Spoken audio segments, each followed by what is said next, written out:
Bonjour à tous, aujourd'hui nous nous retrouvons pour évoquer métaphore, comparaison, personnification, allégorie, en d'autres termes, les figures de l'analogie.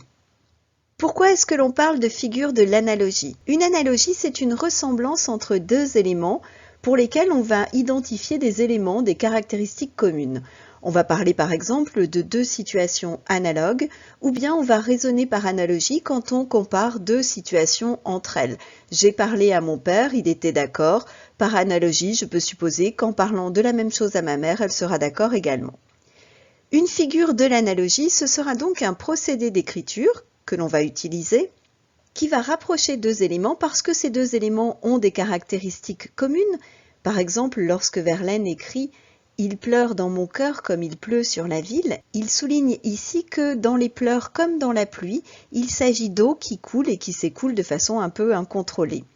Ou bien, on va rapprocher deux éléments à qui on va imposer des caractéristiques communes qui ne sont pas évidentes. Et je vous renvoie par exemple à cette célèbre citation « La terre est bleue comme une orange ».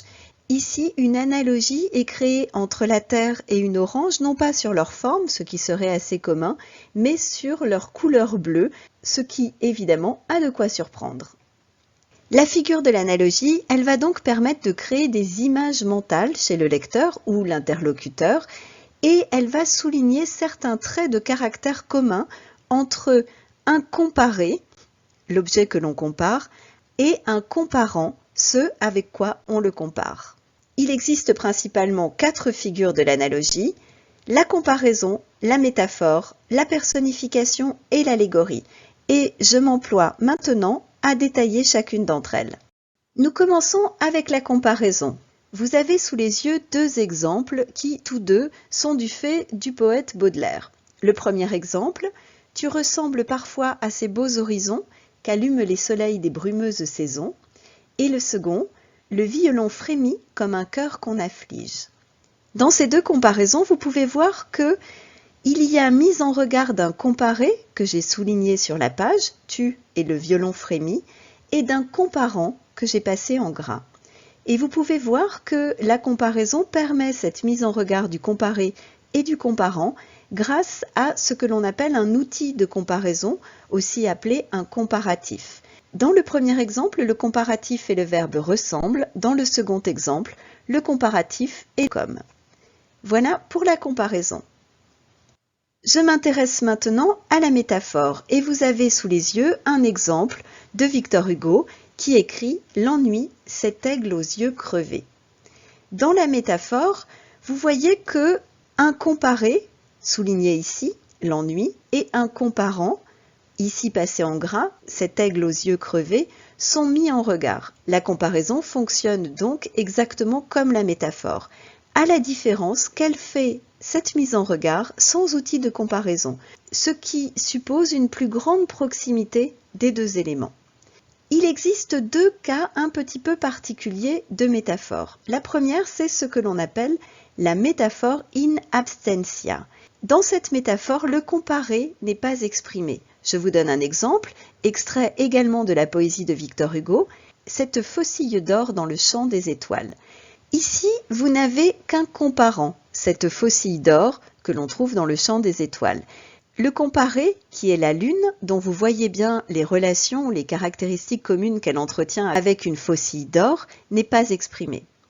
La deuxième métaphore un peu particulière, c'est ce que l'on appelle la métaphore filée. Je vous donne un exemple. Adolphe essaie de cacher l'ennui que lui donne ce torrent de paroles qui commence à moitié chemin de son domicile et qui ne trouve pas de mer où se jeter. Dans ces quelques mots, écrits par Honoré de Balzac, vous trouvez une métaphore filée, c'est-à-dire une métaphore qui va se poursuivre sur plusieurs lignes, cela pourrait être sur plusieurs vers. Le débit de parole est donc mis en regard avec un torrent sans outil de comparaison, on est donc bien face à une métaphore, et cette métaphore va être poursuivie grâce à un champ lexical qui est en lien avec le comparant, c'est-à-dire le torrent. Par exemple, ici vous avez le chemin et vous avez la mer, vous avez le fait de se jeter dans la mer, ce que pourrait faire un torrent. Voilà pour la métaphore. J'en viens à la personnification. Vous avez un exemple sur votre écran, exemple extrait d'un roman de Jean Giono. La mère perfide ululait doucement, ses molles lèvres vertes baisaient sans relâche, à féroce baiser, la dure mâchoire des roches. Vous voyez que dans la personnification, on a un comparé, que j'ai souligné ici.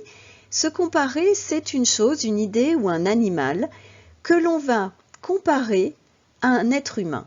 La personnification, c'est donc un procédé d'écriture qui va prêter à une chose, à une idée, à un animal, des qualités humaines.